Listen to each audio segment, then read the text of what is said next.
નમસ્કાર દર્શક મિત્રો, મા ન્યૂઝ લાઈવમાં આપનું સ્વાગત છે. આપની સાથે હું છું ઝંખના. આવો જોઈએ આજના સંક્ષિપ્ત સમાચારો. આણંદમાં વન્ય પ્રાણીઓની ઉપસ્થિતિ સ્વાયત્ત રીતે શોધવા ઇનોવેટિવ સોલ્યુશન વિકસાવ્યું. ભાવનગર જીએસટી કૌભાંડના નાણાંનું આતંકવાદી પ્રવૃત્તિમાં ફંડિંગ થયાની દિશામાં તપાસ થશે. માલગાડીનું કન્ટેનર નિંગાળા પાસે પાટા પરથી ઉતરી જતા રેલ વ્યવહાર પ્રભાવિત. નડિયાદને મ્યુનિસિપલ કોર્પોરેશનનો દરજ્જો મળશે, શહેરીજનોમાં આનંદ છવાયો. પીપળી વટામણ હાઈવે પર ટ્રક અને આઈસર વચ્ચે અકસ્માતમાં 3ના મોત નિપજ્યા. ગુજરાતમાં ટેટ પાસ લાખો ઉમેદવારો બેકાર. શિક્ષકોની અછત છતાં નોકરી કેમ નથી આપતી સરકાર? Bhavnagar Bandra special train 28 March સુધી ચલાવવા નિર્ણય લેવાયો.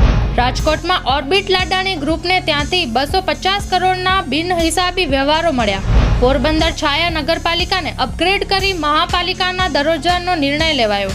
ગોંડલમાં કાર પલટી ખાઈ જતા રાજસ્થાનના વિદ્યાર્થીનું મોત નિપજ્યું. ભાજપા કાર્યકરની હત્યા આરોપી પાર્થ પરીખના જામીન સુપ્રીમ કોર્ટે પણ નામંજૂર કર્યા. મધ્યપ્રદેશમાં ગંભીર અકસ્માત, બ્રેક ફેલ થતા ગાડી પલટી. 14ના ઘટના સ્થળે મોત તો 21 લોકો ઇજાગ્રસ્ત થયા. મણિપુરમાં 200 ઉગ્રવાદીઓનો હુમલો, એએસપીનું અપહરણ કર્યું. 2થી વધુ બાળકો ધરાવતા માતા પિતાને સરકારી નોકરી નહીં મળે, સુપ્રીમ કોર્ટે પણ આપી મંજૂરી.